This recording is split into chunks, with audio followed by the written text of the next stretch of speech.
Kiper diaspora jebolan Jerman tiba di Indonesia. Trio Timnas Indonesia U20 yang menonjol saat uji coba. Dilema Justin Hubner tarik perhatian Patrick Kluivert. Efek domino melimpahnya pemain keturunan di skuad Garuda.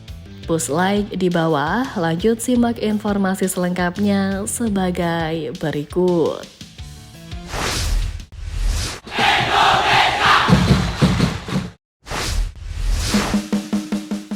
Dilema Justin Hubner tarik perhatian Patrick Kluivert. Pergantian pelatih kepala Timnas Indonesia dari Sintayong ke Patrick Kluivert menimbulkan tanda tanya perihal siapa pemain yang akan dipercaya dan didepak dari skuad Garuda. Para penggawa Timnas Indonesia yang sebelumnya jadi andalan Sintayong mungkin tengah harap-harap cemas apakah dirinya akan masuk dalam skema pelatih asal Belanda tersebut. Ya, tak terkecuali Justin Hubner, dirinya merupakan pemain keturunan yang didatangkan PSSI dengan harapan untuk bermain di level kelompok umur saat Timnas Indonesia bersiap menyambut Piala Dunia U20 2023. Namun Piala Dunia U20 2023 pada akhirnya batal berlangsung di Indonesia, membuat persiapan tim pun ikut buyar. Hubner pada akhirnya dipromosikan Sintayong ke tim senior dan berhasil menyegel tempatnya sebagai bek tengah bagian kiri dalam formasi 3-4-3 andalan sang juru taktik asal Korea Selatan itu.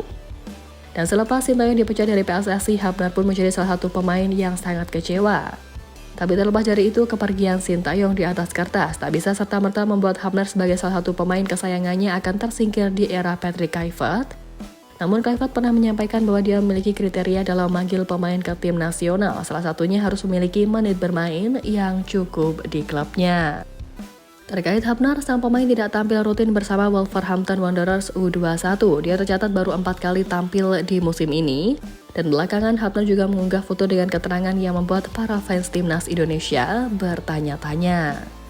Meski jarang tampil bersama Wolverhampton Wanderers U21, Hubner nyatanya mulai kembali mendapatkan tempat di tim dalam beberapa pertandingan terakhir. Hal itu tentu akan mempengaruhi minat Patrick Kluivert untuk memanggil bek yang dikenal sebagai preman lapangan tersebut.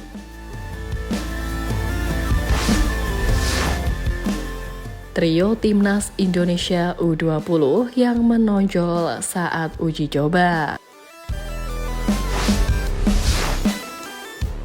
Pertama, Tony Firmansyah. Tony Firmansyah menjadi ruh permainan dari lini tengah Timnas Indonesia U20, di mana pemain Persebaya Surabaya itu menjadi yang paling menonjol terutama saat menghadapi India.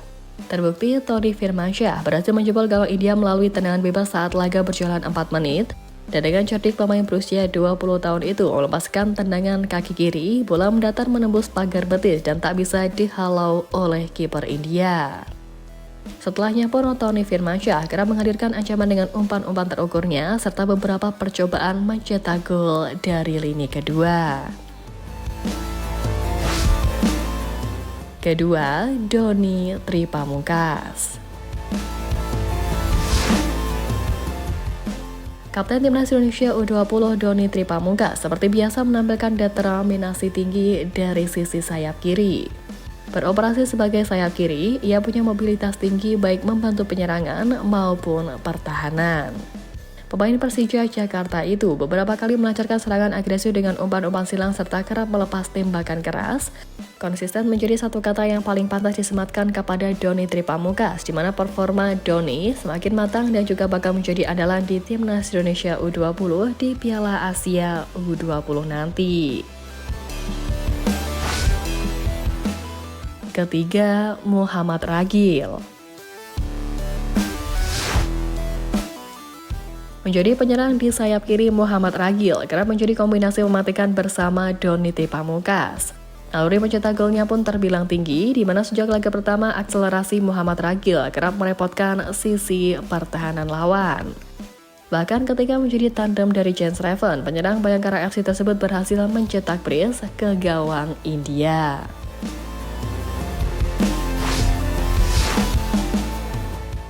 Efek domino melimpahnya pemain keturunan di skuad Garuda.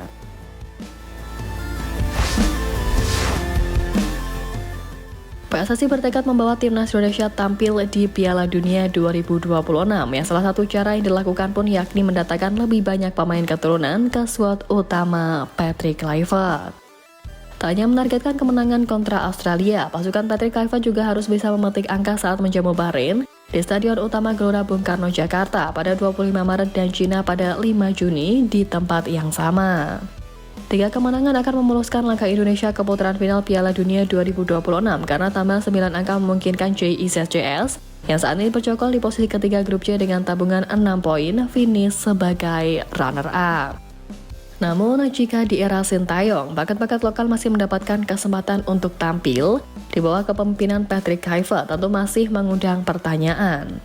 Pratama Arhan, Asnawi Mangkualam, Witan Sulaiman, Ricky Kambuaya, Hoki Caraka bahkan Rizky Ridho bukan tak mungkin bakal terdepak. Kendati demikian, pemerintah via Kemenpora memastikan program naturalisasi tak akan menelantarkan apalagi membunuh pembinaan pemain lokal. Talenta tanah air bahkan bisa termotivasi untuk meningkatkan kualitas dan bersaing seperti layaknya Marcelino Ferdinand yang bisa menggeser posisi beberapa pemain keturunan.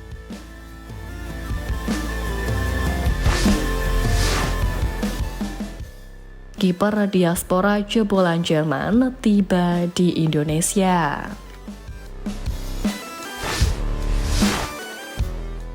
Kabar baik datang untuk timnas Indonesia U17 karena satu pemain yang dipanggil Nova Arianto yaitu Jason Yo sudah tiba di tanah air. Jason Yo ialah sosok kiper yang mendapatkan panggilan Nova Arianto untuk mengikuti tes timnas Indonesia U17 jelang Piala Asia U17 2025. Melansir dari laporan Instagram @football.indonesia, kiper diaspora tersebut sudah berada di tanah air.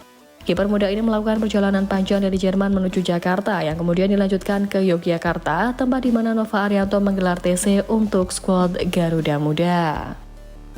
Sebagai informasi, Jason Yo disebut-sebut merupakan pesepak bola diaspora Indonesia yang saat ini tengah merintis karir di Jerman.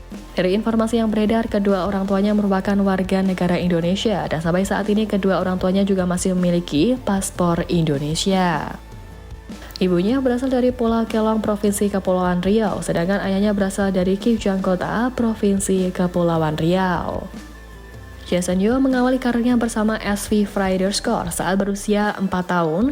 Ketika pada awal-awal masa latihan dia sempat bermain sebagai bek selama 2 musim, yakni medio 2013 hingga 2015. Sedangkan pada tahun 2014, dia mulai beralih menjadi penjaga gawang. Jason Yo kemudian melanjutkan perjalanannya bersama GFV Gillerford selama 5 musim tepatnya hingga tahun 2020. Setelah itu dia bergeser ke TSV Kronshagen hingga 2022. Dari sana Jason Yo memutuskan bergabung bersama Holstein Kiel U17 dan pernah menjadi kapten bersama klub Jerman tersebut. Kini kiper yang menitik karir di Jerman tersebut pulang ke Indonesia untuk bergabung bersama timnas Indonesia U17 yang akan mentas di Piala Asia U17 2025. Jason Yo berpotensi menjadi the next Martin Paes jika mampu membuktikan kualitasnya di Eropa.